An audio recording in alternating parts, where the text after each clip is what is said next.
नमस्कार। ये उलाला छंद अपन ने कल देख लिया था। उलाला छंद अपन ने इसलिए देखा था क्योंकि आपके पाठ्यक्रम में जो छप्पे छंद है, छप्पे छंद रोला और उलाला के मिलने से बनता है। ठीक है, तो छप्पे छंद को समझने के लिए अपने को उलाला छंद है ना समझना जरूरी है। इसलिए अपन ने इसको कल देख लिया था कि उलाला अर्ध समात्रिक छंद है। इसकी एक पंक्ति में 28 मात्राएं होती है, विषम चरणों में 15-15 और सम चरणों में इसके 13-13 मात्राएं होती है। अपन ने उदाहरण यहाँ तक देख लिया था। इस उदाहरण को अपन एक बार फिर से देखते हैं। जैसे देखो, इसमें करते यानी लघु, लघु और गुरु, ये पूरा आपको वैसे तो समझ में आ गया होगा, लेकिन यहाँ थोड़ा देखो आप। मातृभूमि, हे मातृभूमि, तो ये तो गुरु हो जाएगा और ये गुरु है ही। ये री है, जो हर्ष स्वर में री आता है वो री है इसके तय के नीचे, तो ये भी लघु हो जाएगा। बड़ी ऊ की मात्रा है, गुरु होगा, ये ई छोटी है ना। ये तो सही है, लेकिन ये देखो आप, सत्य, ठीक है ना। ये जो है संयुक्त व्यंजन है, संयुक्त व्यंजन से पहले वाला वर्ण गुरु होगा, चाहे वो गुरु हो। वो मैंने पिछले वाले वीडियो में ध्यान देने के आधार पर बता दिया था आपको। फिर सगुण मूर्ति, अभी इसमें भी देखो एक बार, ये मूर्ति है, ये तो ठीक है, ऊ की मात्रा है, लेकिन इसमें देखो तय के ऊपर ये जो है र है, ठीक है। तो इसमें ये आधा र है, संयुक्त व्यंजन है, तो ये भी ऊ की मात्रा है, बड़ी ऊ की मात्रा है। तो अपन ने देखा था पिछली कक्षा में कि चाहे जो संयुक्त व्यंजन के पहले वाला वर्ण चाहे लघु हो चाहे गुरु हो, वह हमेशा गुरु ही होता है। अब ये गुरु है और ये लघु है, संयुक्त व्यंजन से पहले वाला है तो गुरु है तो गुरु ही रहेगा, ठीक है ना। अब ये संयुक्त व्यंजन है तय और आधार है, ठीक है। आगे देखो, सर्वेश की, सर्वेश ये सर्वे यानी वह के ऊपर ये आधार है, ठीक है ना। तो वह और ये आधार है, दोनों संयुक्त व्यंजन हो गए। वह और आधार है क्या हो गए, दोनों संयुक्त व्यंजन हो गए। तो इस संयुक्त व्यंजन से पहले जो स है वो दीर्घ हो जाएगा और वह के ऊपर ये एक ही मात्रा है, वो भी ये दीर्घ, इस एक ही मात्रा की वजह से ये दीर्घ हो जाएगा, ठीक है ना। सर्वेश की, हम खेले कूदे हर्ष युक्त जिसकी प्यारी गोद में, हे मातृभूमि तुझको निरख मग्न क्यों न हो मोद में। यहाँ पे देख लो अपन 15 मात्राएं हैं, इसमें भी 13 मात्राएं हैं। ये 15 मात्राएं काउंट करके मैंने यहाँ लगा दिया है, इसको आप देख लेना। जैसे 1 2 3 4 5 6 7 8 9 10 11 12 13 14 15, ठीक है ना। ये 15 मैंने यहाँ लिख दिए क्योंकि ये पहले चरण में 15 मात्राएं हैं। दूसरे चरण में 1 2 3 4 5 6 7 8 9 10 11 12 13, तो इसमें 13 जो है मात्राएं हैं, यहाँ पर मैंने 13 मात्राएं लिख दी है। ये 13 इसकी भी है और ये 13 इसकी भी है। इसी प्रकार आप इनकी गणना कर लेना, मैंने लिख दिया है, ठीक है ना। तो उलाला में जो है 15 और 13 पर यति होती है, 15 और 13 को प्लस करने पर कितनी मात्राएं होगी, 28 मात्राएं होगी। अब आगे देखो, उलाला के बाद में आपका जो अंतिम मात्रिक छंद है वो छप्पे है। उलाला के बाद में छप्पे आ गया। विषम मात्रिक छंद है, इससे पहले वाले जो छंद थे वो अर्ध सम्मात्रिक छंद थे। एक और अपने अर्ध सम्मात्रिक छंद बच रहा है हरि गीतिका, उसे अपन पहले देख लेते हैं। आप नोट्स बनाओ तो छप्पे से पहले हरि गीतिका को लिखना है, क्योंकि हरि गीतिका जो है ये विषम मात्रिक नहीं है, ये सम्मात्रिक छंद है। दोहा के साथ में इसको लिखना है अपने को। देखो, हरि गीतिका यह सम्मात्रिक छंद है, 4 चरणों में पूरा होता है, जो कि सभी छंदों की विशेषता होती है। चरण 4 होते हैं। हरि गीतिका में 28 मात्राएं होती है, 16 और 12 पर यति का नियम है। एक और नियम इसके है कि अंत में लघु गुरु वर्ण आते हैं। जो होता है क्या, पद्यांश होता है, उस पद्यांश के जो 4 चरण होते हैं, उस 4 चरण में के अंत के जो 2 वर्ण होते हैं, उसके पहले वाले वर्ण में लघु और बड़े वाले वर्ण में गुरु होना आवश्यक है। किसमें, हरि गीतिका में। ये भी इसमें एक नियम है। गीतिका के आरंभ में 2 मात्राएं जोड़ने से हरि गीतिका छंद बनता है। अब देखो, गीतिका के आरंभ में 2 मात्राएं जोड़ने से हरि गीतिका छंद बनता है। हरि गीतिका तो हरि गीतिका की विशेषता अपन ने देखी, 28 मात्राएं होती है। तो 28 मात्राएं यानी इसमें 2 माइनस कर देंगे यानी 26, तो 26 मात्राएं किसकी विशेषता हो जाएगी, गीतिका की, ठीक है ना। तो अपने को यहाँ एक साथ है ना 2 वर्ण, जो 2 छंदों की विशेषताएं पता चल रही है क्या, कि गीतिका में 26 वर्ण मात्राएं होती है और हरि गीतिका में 28 मात्राएं होती है। ये अपने देखो आपको है ना एग्जाम में सब प्रश्न आता है कि हरि गीतिका को समझाइए, तो आपको इसी प्रकार पॉइंट टू पॉइंट आंसर लिखना है बेटा, वैसे नहीं लिखना है आपको जैसे आप है ना जैसे मैं आपको नोट्स लिखवाती हूँ कक्षा में उसी समय लिखते हो ना, आपको ऐसे देखो लाइन टू लाइन एक एक लाइन है ना ऐसे स्पष्ट दिखनी चाहिए कॉपी चेक करने वालों को, ताकि आपको ना अच्छे से जो है नंबर मिल सके। ठीक है, ये हरि गीतिका की विशेषता है, इसको आप देख लेना। सम मात्रिक छंद है और 28 मात्राएं हैं, 16-12 परियति होती हैं। उदाहरण देखो, कोई नहीं मेरे राज्य में भूखा न नंगा रहे, सुख का हिमालय हो खड़ा सुख चैन की गंगा बहे। कोई नहीं मेरे राज्य में, गुरु है लघु गुरु, गुरु गुरु ये गुरु है। अब देखो इसमें ये दीर्घ है तो संयुक्त व्यंजन है तो दीर्घ है तो दीर्घ रहेगा, अभी लघु थोड़ी हो जाएगा संयुक्त व्यंजन से कि पहले। नियम ही है कि संयुक्त व्यंजन से पहले वाला वर्ण चाहे छोटा हो चाहे बड़ा हो, लेकिन वो बड़ा ही गिना जाएगा। राज्य में भूखा सॉरी हाँ ना, तो ये दीर्घ हो गया, ये लघु है, लघु ही होगा, इसका मैंने आपको बता दिया था। दोबारा एक बार और देख लो, ये कल वाले कक्षा में बताया था, एक बार और देख लो। संयुक्त अक्षर के पूर्व वर्ण में गुरु होता है, जैसे सत्य लिखा था अपने, संयुक्त अक्षर के पूर्व वर्ण में गुरु होता है, चाहे वह पूर्व वर्ण लघु हो या गुरु हो, किंतु आधे अक्षर पर कभी मात्रा की गणना नहीं होती है। जैसे ये सत्य है और अगर इसके ऊपर ये आ जाता है, ये आ जाती है, आ जाएगी है ना, तो इस आधे अक्षर पर ये जो आधा अक्षर है इसके ऊपर अगर कोई मात्रा होती है तो उसकी गणना कभी नहीं होती। इस बात का अपने को ध्यान रखना है। ठीक है, अब आगे देखो,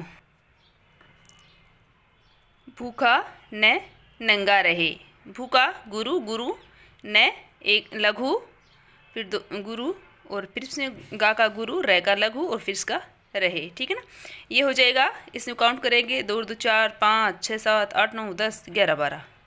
ठीक है, 12 16 और 12 में यति है, विराम है, यहाँ ठहराव आ रहा है, यहाँ ठहराव आ रहा है। ठीक है, तो ये हरि गीतिका छंद हो गया। अब देखते हैं अपन छप्पे। यह विषम मात्रिक छंद है छप्पे।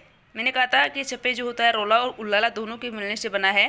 तो देखो रोला में तो अपन ने देखी थी 24 मात्रा होती है और उल्लाला में अपन ने देखी थी 28 मात्राएं होती है ना, तो अलग अलग मात्राएं हो गई ना। देखो रोला और उल्लाला के मेल से बनते हैं, अलग अलग मात्राएं हो गई तो ये विषम मात्रिक छंद हो जाएगा।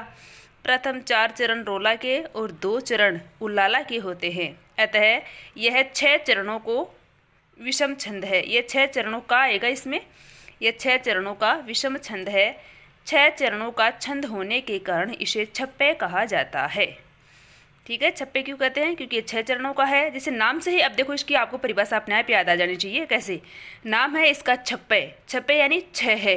6 क्या? अब देखो छंद की तो क्या विशेषता होती है? छंद की विशेषता होती है कि इसमें चरण 4 ही होते हैं, है ना, लेकिन इसमें 6 चरण आ गए। अब 6 चरण किसके? 4 रोला के और 2 उलाला के। एक ही अपने एक मात्र एक ही छंद पढ़ा है जिसमें 2 छंदों का मेल है। ठीक है ना, तो छप्पे की आपको अपने आप ही एग्जाम में बैठे बैठे विशेषता आपको याद हो जानी चाहिए, अपने आप आ जानी चाहिए। ठीक है, तो 6 चरणों का छंद होने के कारण इसे छप्पे कहा जाता है। प्रथम 4 चरणों में अब देखो पहले 4 चरण अपने ऊपर पढ़ लिया रोला, तो रोला जिसको याद है ये तो अपने आप एग्जाम में लिखोगे। प्रथम 4 चरणों में 24 और अंतिम 2 चरणों में 28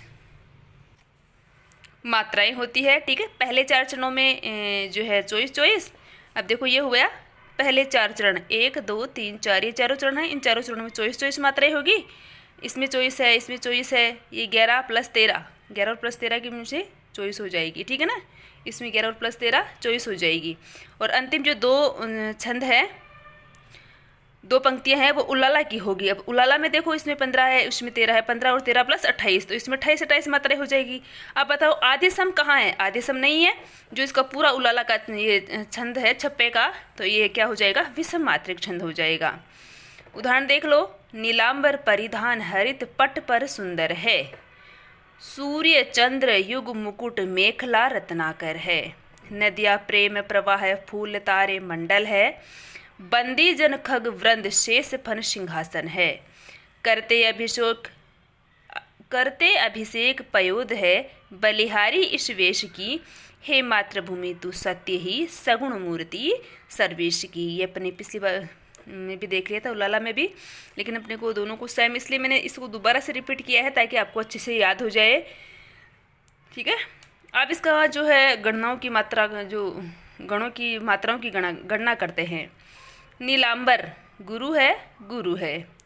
लघु है, इसके साथ में ये संयुक्त व्यंजन है। मैंने नियम भी लिखवा दिया है आपको कि जो संयुक्त व्यंजन के जो पहले वाला जो आधा वर्ण होता है उसकी किसी प्रकार से गणना नहीं होती, ठीक है ना। तो ये गुरु लघु ही रहेगा, ये भी लघु है, ये लघु लघु ये गुरु हो जाएगा। आ की मात्रा है तो ये गुरु हो जाएगा। हरित पट पर सुंदर है, हरित लघु लघु लघु हो जाएगा, ये भी लघु है, पट पर भी लघु है। और सुंदर, अब ये देखो इसमें सुंदर ये द के पहले नए संयुक्त व्यंजन है तो ये इससे कोई फर्क नहीं पड़ेगा, लेकिन इससे पहले वालों को ये बड़ा बना देगा। है सूर्य चंद्र युग मुकुट, अच्छा इसको छोड़ो, अपन इनको गिनो अब। 2 2 4 5 6 7 8 2 10 11, कितने हो गए 11। इसमें 11 मात्राएं हो गई, तो पहले चरण में 11 मात्राएं। दूसरा चरण हरित पट पर सुंदर है, 1 2 3 4 5 6 7 9 10 11 12 13 हो गई। तो इसी प्रकार इन सब में है, आप लो इसमें 11 है, इसमें भी 11 ही है, इसमें भी 11 ही है, इसमें भी 11 ही है। विषम चरणों में 11 है, रोला की विशेषता है, और सम चरणों में इसमें 13 आ गई तो इसमें भी 13 ही है, यहाँ तक 13 है। तो ये है सम चरणों में 13 मात्राएं होगी, विषम चरणों में 11 ये रोला की विशेषता है। आगे उलाला ये अपन ने देख लिया है, तो ये कुल मिलाकर किसका उदाहरण है, छप्पे छंद का उदाहरण है। पीछे अपने सारे सम्मात्रक छंद जो आपके बीए तृतीय वर्ष में पाठ्यक्रम में है वो सारे अपन ने देख लिए हैं। अब आगे देखो, अगर आपके एग्जाम में आ जाता है कोई भी वार्णिक छंद, मान लो कोई भी वार्णिक छंद, जैसे पिछली बार द्रुत विलंबित छंद के बारे में पूछा हुआ है, तो अब की बार मान लो आपके शिखरणी छंद आ गया, वसंत तिलका मालिनी छंद आ गया। आज अपने कक्षा में मालिनी छंद पढ़ा है तो मालिनी छंद आ गया, ठीक है ना।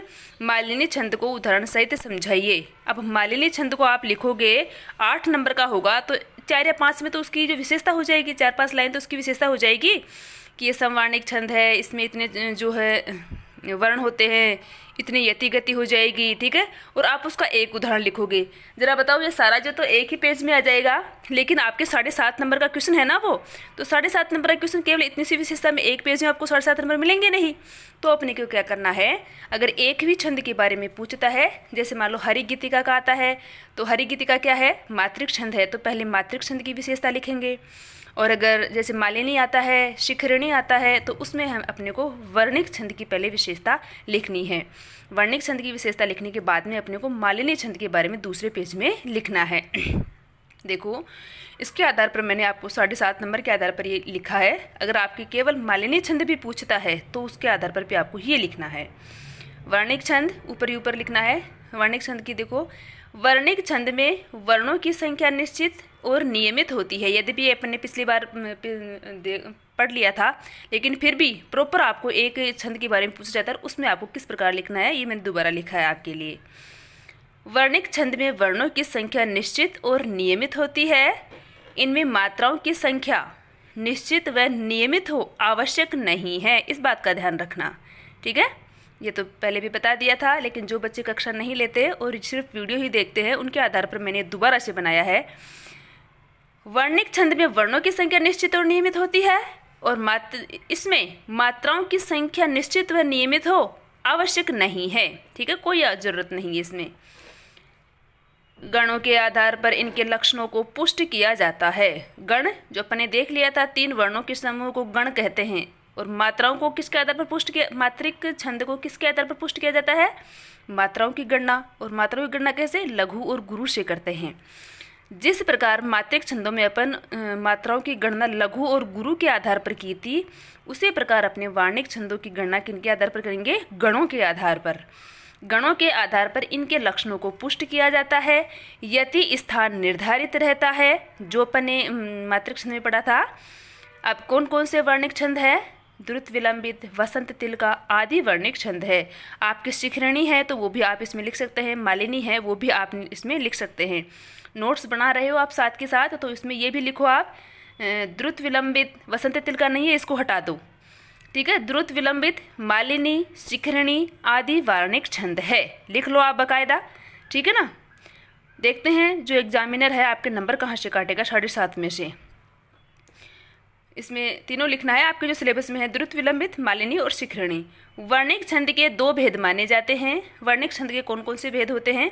साधारण वर्णिक छंद और दंडक वर्णिक छंद। साधारण वर्णिक छंद होते हैं 1 से लेकर 26 वर्णों तक के छंद, जिसमें केवल 26 वर्ण तक होते हैं। 26 वर्णों तक के छंद साधारण छंद कहलाते हैं, जैसे द्रुत, विलंबित, शिखरिणी। आगे देखो, दंडक छंद किसे कहते हैं? 26 से अधिक वर्ण वाले छंद दंडक छंद कहलाते हैं। ठीक है, 26 से अधिक वर्णों वाले छंद क्या कहलाते हैं? दंडिक छंद कहलाते हैं, जैसे कवित, सवैया आदि। फिर देखो, अगर आपके मालिनी छंद आता है ना, तो आपको यहाँ मैंने द्रुत, विलंबित इसलिए लिखा है क्योंकि वार्णिक छंदों में सबसे छोटे वर्णों की संख्या वाला द्रुत, विलंबित है, तो मैंने पहले पॉइंट इसको लिखा है। ठीक है, तो ये जो अगर द्रुत, विलंबित आता है, मालिनी आता है आपके, तो पहले वाला जो पूरा पेज अपन ने पढ़ा है, परीक्षा में आपको ये पूरा लिखना है, वर्णिक छंद की पूरी परिभाषा लिखनी है।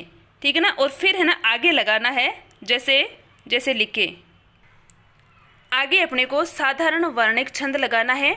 और फिर जो है, अगर आपके मालिनी आता है, द्रुत, विलंबित तो आ गया, हो सकता है द्रुत, विलंबित भी आ जाए, लेकिन द्रुत, विलंबित नहीं आके अगर आपके मालिनी छंद आता है, तो साधारण वर्णिक छंद से नीचे आपको लगाना है मालिनी छंद, और मालिनी छंद का ये सारा अपने को फिर लिख देना है। क्रम से पढ़ते हैं, पहले अपन द्रुत, विलंबित को पढ़ लेते हैं, पाठ्यक्रम के एक भी बिंदु को अपन नहीं छोड़ेंगे। द्रुत, विलंबित देखो, इस छंद के प्रत्येक चरण में क्रमशः 1 नगण, 2 भगण, 1 रगण होता है। इससे पहले देखो अपन ये भी लिख सकते हैं, क्या द्रुत, विलंबित है, यह साधारण वर्णिक छंद है, क्योंकि वर्णिक छंद के 2 भाग थे ना, तो इसमें द्रुत, विलंबित के आगे सीधा एरो लगा के सबसे पहले अपने को लिखना है यह साधारण वर्णिक छंद है, और फिर नीचे लिखना है इस छंद के प्रत्येक चरण में क्रमशः 1 नगण, 2 भगण, 1 रगण होता है।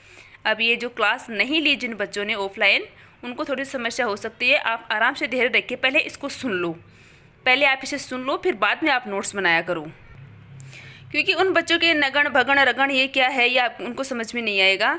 तो आप आराम से एक बार सुन लो पूरी कक्षा को, सुनने के बाद में आप इसको ना दोबारा से स्टार्ट करके दोबारा से इसके नोट्स लिखना है। पहले जैसे मैं बोलते जाती हूँ, हाथ के हाथ अगर आप नोट्स बना रहे हो, तो मैं इतनी मेहनत करती हूँ उसका कोई मतलब नहीं रह जाएगा। तो पहले अपने को इसको ध्यान से सुनना है, समझना है, क्योंकि ये नगण, भगण, रगण जिन बच्चों ने क्लास नहीं ली उनके तो समझ में नहीं आएगा, बहुत ही कठिन जो है लगेगा। तो पहले इसको समझ लो पूरा, अपने आप आपको लगेगा कि हाँ मुझे ये लिखना है अब।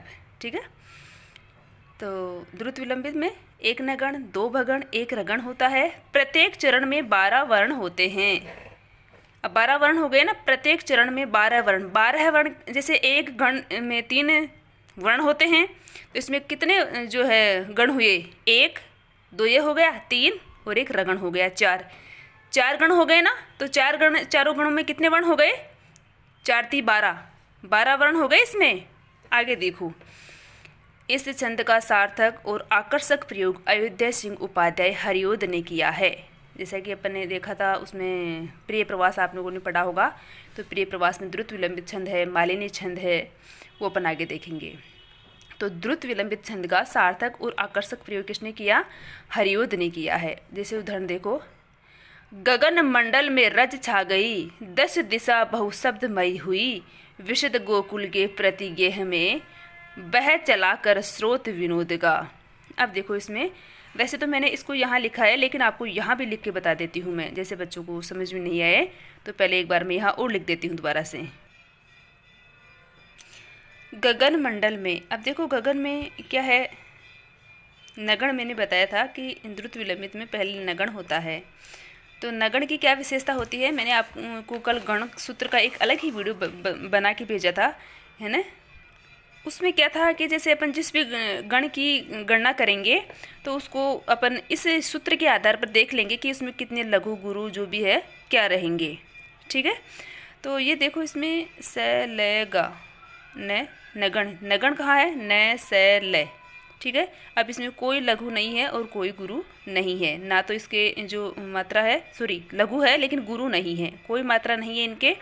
तो क्या है? तीनों ही लघु, लघु, लघु, कोई मात्रा नहीं है, नगण न यहाँ से शुरू हो रहा है तो न से ल, कहाँ इनके मात्रा, कहीं मात्रा नहीं है, कोई मात्रा नहीं है, तो क्या हो जाएंगे, तीनों ही लघु लघु लघु हो जाएंगे। ठीक है ना। तो नगण की क्या विशेषता हो जाएगी, नगण की विशेषता हो जाएगी लघु लघु लघु, यानी 3 वर्ण। ठीक है ना। इसकी क्या विशेषता हो जाएगी, 3 वर्ण हो जाएंगे। अब इसमें यहाँ देखो, गगन लघु लघु लघु, 3 लघु किस में आते हैं, नगण में आते हैं। फिर है दूसरा मंडल, ये गुरु है, अंग की जो है इसमें मंडल, तो ये गुरु हो जाएगा। ये लघु है, ये लघु है। तो अब देखो ये किस में आता है, अब यहाँ है भगण, क्या है यहाँ, भगण। यहाँ अपन सूत्र में वापस आते हैं, ये है भगण। भगण को सूत्र में कहाँ से देखते हैं, भा न से। ठीक है, भगण में अपन भा न से देखते हैं, तो भा इसके जो है मात्रा है, मात्रा है तो मतलब ये गुरु है, इसकी मात्रा नहीं है, लघु है, ये है लघु है। तो जो भगण है उसका सूत्र क्या हो जाएगा, एक गुरु एक लघु एक लघु। पहला गुरु होगा, फिर लघु, फिर लघु। तो जहाँ पहला गुरु फिर 2 लघु होंगे, वहाँ कौन सा गण होगा, भगण। तो यहाँ देखो मंडल में पहला बड़ा है, गुरु है, फिर लघु लघु, है ना। तो यहाँ पर ये भगण हो गया। इसी प्रकार इसमें भी 2 भगण थे ना द्रुत विलंबित में, तो ये गुरु है और ये लघु है, लघु है। यहाँ फिर ये रगण है, रगण है। अपने द्रुत विलंबित में विशेषता देखी है ना, यहाँ एक रगण होता है, तो ये अंत में रगण है। अब रगण की क्या विशेषता है, रगण के सूत्र में वापस आते हैं, रा जय भा। रगण में क्या अपन बोलते हैं, रा जय भा। सूत्र पढ़ते हैं गणों का, तो वहाँ पर रगण में आएगा राज, यानी पहला गुरु, फिर लघु और फिर गुरु। तो रगण में कितने वर्ण हो जाएंगे, गुरु लघु गुरु। तो ये वर्ण जहाँ होंगे वहाँ पर कौन सा गण होगा, रगण होगा। तो देखो गुरु लघु गुरु, यहाँ है गुरु लघु गुरु, तो यहाँ पर कौन सा गण हो गया, रगण हो गया। इसी प्रकार देखो, अब ये एक मैंने आपसे जब छंद की परिभाषा समझाई थी, आपको पढ़ाई थी, तब ये भी कहा था कि छंदों में ना अपने को शब्दों के ऊपर ध्यान देना है, ना अपने को भाव के ऊपर ध्यान देना है, ना अपने को अर्थ के ऊपर ध्यान देना है। ठीक है ना। छंद में केवल और केवल गणना होती है मात्राओं की और वर्णों की। तो पहले में अपन ने मात्राएं गिनी थी, और इसमें यहाँ पर अपन ने क्या कर रहे हैं, वर्णों के ऊपर ध्यान दे रहे हैं, वर्णों की गणना हो रही है। ठीक है ना। तो आप कहोगे मैडम ये गगन तो ठीक है, मंडल भी ठीक है, लेकिन ये मैं रे जय इन दोनों को आपने एक साथ कैसे किया, ये तो शब्द ही अलग अलग है। सबसे पहले मैंने आपसे कहा ही ये था कि बेटा अपने को शब्दों के ऊपर ध्यान नहीं देना है, सिर्फ इनकी गणना करनी है। एक पंक्ति में कितने वर्ण हैं, एक पंक्ति में कितनी मात्राएं हैं, मात्राओं की गणना के आधार पर मात्रिक छंद और वर्णों की गणना के आधार पर वर्णिक छंद हो जाएगा। ठीक है। इसी प्रकार इसमें भी है, ये आप खुद देख लेना। ये देखो बता देती हूँ मैं, ये लघु है, ये लघु है, ये छोटा है तो लघु है, फिर ये दीर्घ है, गुरु है ना। इसी प्रकार आप आगे वाले भी देख लेना। ये नीचे वाले भी देखे हैं, देखो मैंने बह चला कर स्रोत विनोद का, ये बह चला 2 ये है, 1 है, इन तीनों को एक जगह कर दिया अपन ने, तो ये नगण हो गया, ये भगण हो गया, और ये भगण और ये रगण हो गया। तो इसमें कौन सा छंद हो जाएगा, इसमें हो जाएगा द्रुत विलंबित छंद हो जाएगा। और भी उदाहरण मैंने लिखे हैं, जैसे आप लोगों को याद हो, जो भी आपको याद रहेगा वो अपने को याद करना और एग्जाम में लिखना है।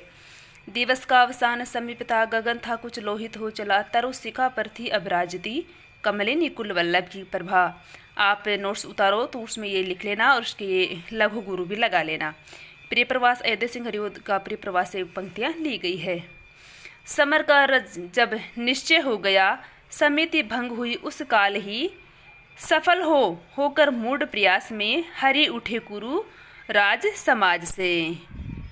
ये पंक्तियाँ अंगराज नामक कृति से ली गई है। ये हो गया अपना द्रुत विलंबित छंद। इसके और भी उदाहरण आप अपने हिसाब से देख लेना, लेकिन ये काफ़ी है आपके लिए। अगर आपने को 7.5 नंबर लेने हैं तो ये बहुत है।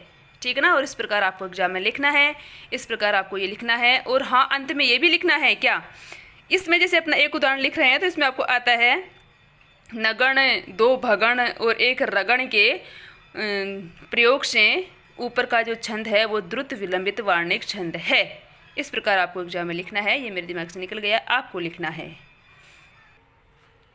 आगे मालिनी छंद है। मालिनी छंद को मैंने प्रॉपर रूप से आपको लिख दिया है, आपके एग्जाम में आने की पूरी संभावनाएं हैं। और ये आपको ऐसा का ऐसा लिखना है। इसमें आपको ना तो कोई संशोधन करना है, ना आपको और ज़्यादा ऐड करना है। जितना आपके एग्जाम में आएगा और जितना आना चाहिए मालिनी छंद में 7.5 नंबर के आधार पर मैंने इसको पूरी तरह से लिखा है। देखो मालिनी छंद क्या है, यह साधारण वर्णिक छंद है। मालिनी छंद के बारे में एग्जाम में पूछेगा कि क्या मालिनी छंद को उदाहरण सही समझाइए, तो पहले तो अपने को वर्णिक छंद लिखना है, पहले अपने को वर्णिक छंद लिखना है और वर्णिक छंद के बाद में अपने को मालिनी छंद मोटे मोटे अक्षरों में लिख के है ना फिर आगे लिखना है क्या, यह साधारण वर्णिक छंद है। साधारण वर्णिक छंद क्यों है, क्योंकि इसमें 26 से कम वर्ण है। कितने वर्ण है अपन आगे देखेंगे। यह वर्णिक समछंद है। इसके प्रत्येक चरण में 15 वर्ण होते हैं। अब 15 वर्ण होते हैं तो कौन से वर्ण में आ जाएगा, कौन से छंद में आ जाएगा, साधारण वर्णिक छंद में। ठीक है ना, ऐसे ऐसे लाइन टू लाइन आपको एग्जाम में लिखना है। 8वें वर्ण पर यति होती है। नगण, नगण, मगण, यगण, यगण, ये मालिनी छंद, यगण से मालिनी छंद बनता है। दोबारा से बोल रही हूँ, नगण, नगण, मगण, यगण, यगण से मालिनी छंद बनता है। अब आप इसको कंफ्यूज हो जाओगे, इसके आधार पर मैंने ये बिल्कुल सीधा सरल सा सूत्र लिखा है। क्या, मालिनी छंद के आगे मैंने आपको लिखा है नानी माया ये, नानी माया ये। अब इसका अर्थ क्या हो जाएगा, नानी का यानी 2 नगण, माया मैं का अर्थ मगण, और या ये यानी 2 यगण हो गए। ठीक है, तो ये इसके आधार पर अपन मालिनी छंद के आगे है ना कोष्टक में छोटे से लिख लेना आप, नानी माया ये, यानी मालिनी छंद में 2 नगण, 1 मगण और 2 यगण होते हैं। नानी का अर्थ हो जाएगा नैने, 2 नगण हो जाएगा, माया का अर्थ हो जाएगा 1 मगण, और ये का 1 यगण, और फिर ये अंत में है तो दूसरा यगण। इस प्रकार इसमें अतः 2 नगण, 1 मगण और 2 यगण से मिलकर बनता है। उदाहरण देखते हैं। लख कर मुख सूखा, सूखता है कलेजा, उर विचलित होता है विलोके दुखों के। सिर पर सूत के जो आपदा नाथ आई, यह अवनी फटेगी वह समा जाऊंगी मैं। यहाँ पर अपने को कोई अर्थ नहीं देखना है, अपने को कोई शब्द नहीं देखना है, सीधा अपने को वर्णों की गणना करनी है। अब मालिनी, नानी, माया ये, मालिनी आ गया, मालिनी की नानी अपने आप ही याद हो जाएगा। नानी से मिल आते हैं तो अपने आप मालिनी में कितने छंद होंगे, नानी, नानी यानी 2 नगण होंगे। नगण की विशेषता अपने को दिखनी। सूत्र में अपन ने देखा था नगण कहाँ है, देखो न से ले, यानी न से ले। ठीक है ना, तो 1 लघु लघु लघु, तो जहाँ 3 लघु लघु होंगे वहाँ नगण है। लेख है क 3 ही है, तो ये देखो मैंने यहाँ पर 3 के ऊपर लगा रखा है। उसी प्रकार अपने को आगे भी 3 ले रे मु ख, ये भी जो है 3 लघु ही है। 3 लघु 1 नगण यहाँ हो गया, 3 लघु 1 नगण यहाँ हो गया। नानी हो गई, माया मैं मगण में क्या है सूत्र में, सूत्र में मातारा, यानी मातारा, मातारा क्या हो जाएगा, गुरु गुरु गुरु, 3 गुरु हो जाएंगे। तो मगण में क्या होगा, मगण में 3 गुरु होंगे। देखो आगे 3 गुरु है क्या, सूखा सु, 3 वर्णों का जो है समूह करेंगे अपने यहाँ पे। 3 वर्णों का समूह, 2 सूखा हो गया और 1 सह हो गया। इसमें गिनो, ये भी गुरु है, ये भी गुरु है, ये भी गुरु है, लिख दिया, और यहाँ पर मगण लिख दिया। आगे वाला यगण है। यगण सूत्र में क्या आता है, यगण सूत्र में आता है ये माता, मतलब कि लघु गुरु गुरु। ठीक है ना। अब देखो ये यगण में लघु गुरु गुरु, ये माता, अंत के 2 गुरु और पहला लघु, यगण हो गया। और यही यगण आगे है, पहला लघु और दूसरा गुरु और गुरु। सारे को जोड़ो, सबको गिनो, गिनते हैं 1 2 3 4 5 6 7 8 9 10 11 12 13 14 15 16 जो भी है इसमें सारे सबको गिन लो आप। इसमें कितने वर्ण होंगे, 15 वर्ण होंगे। कितने वर्ण होंगे, 15 वर्ण होंगे। क्यों, क्योंकि एक वर्ण में जो है 3 वर्ण होते हैं एक गण में। 1 2 3 4 5 गण है, तो 5 × 3 कितने हो जाएंगे, 5 × 3 हो जाएंगे 15। तो एक पंक्ति में कितने वर्ण हो जाएंगे, 15 वर्ण हो जाएंगे। तो जहाँ पर एक पंक्ति में 15 वर्ण होंगे वहाँ कौन सा छंद होगा, मालिनी छंद होगा। ये नीचे भी देखो लगा रखा है मैंने, ये तुम देख लेना। यह अवनी फटेगी वह समा जाऊंगी मैं, यह अवनी में ये 1 2 3 गण आ रहे हैं, लघु ही लघु आ रहे हैं तो नगण हो जाएगा। इसमें भी लघु ही लघु है तो नगण हो जाएगा। इसमें 2 गुरु और 1 लघु है तो ये मगण हो जाएगा। ठीक है, अब देखो ये उदाहरण देख लिया। ये अपने आगे वाली लाइन है ना द्रुत विलंबित में नहीं लिखी थी, क्योंकि मुझे लगा था कि आपके एग्जाम में आ चुका, शायद अब नहीं आएगा। लेकिन अब देखो मालिनी का पूरा पूरा है कि मालिनी आपके एग्जाम में आएगा, तो मैंने उस आधार पर आपके लिखा है। ऐसा कैसा लिखना है बेटा आपको एग्जाम में, ये अतः 2 नगण मगण और 2 यगण है। ठीक है, अतः 2 नगण मगण और 2 यगण है। इसमें 15 वर्णों का विधान हुआ है, अतः यहाँ मालिनी छंद है। इतना ही लिख देना है आपको, आपके 7.5 में से 7 या 6.5 नंबर आपको मिल जाएंगे। दूसरा उदाहरण देखो। सैरधे जन के जो कंठ का हार होता, मुदित मधुकटी का जीवनाधार होता, वह कुसुम रंगीला धूल में जा पड़ा है, नियति नियम तेरा भी बड़ा ही कड़ा है। वर्ण देखने हैं इसमें, आप देख लेना। गुरु लघु मालिनी छंद में 2 नगण होते हैं, 1 मगण होते हैं, 2 यगण होते हैं। सूत्र आप मालिनी छंद का कभी भूलेगो नहीं। जहाँ मुझे पता है आपको इस प्रकार मालिनी छंद अगर एग्जाम में आता है तो इस प्रकार का आपको लिखना है। ठीक है, ये जो बीएड वाले जितने भी बच्चे हैं, इंटीग्रेटेड वाले बच्चे हैं, ये मेरे अपने ग्रुप में नहीं है, तो जो बच्चे जिनको जानते हैं उनको आप ये क्लासेस शेयर करना, उनको सेंड करना। उनके ये वहम होता है कि हम तो करिएंगे जो भी है, लेकिन वो फिर एग्ज़ाम में बैठ के कन्फ्यूज़ हो जाते हैं। तो बच्चों अगर आपके पास उनके नंबर है, जो भी है कोई भी है, तो उसको बताना। अगर मिले आपके पास नंबर नहीं है तो ये क्लासेस बताना और उसे शेयर करना। ठीक है ना, और उसकी सदस्यता लेने के लिए आपको बोलना है, यानी सब्सक्राइब करने के लिए उनको बोलना है, ताकि सबको है ना घर बैठे ही आराम से मिल सके। देखो अपन यूट्यूब पे और देखते हैं तो उसमें कंपटीशन लेवल का ज़्यादा होता है। आपकी बीए फाइनल लेवल का ये जो इस प्रकार का आपको उसमें नहीं मिलता है, तो आपको सब कुछ ज़्यादा से ज़्यादा सभी बच्चों को भेजना है। ठीक है।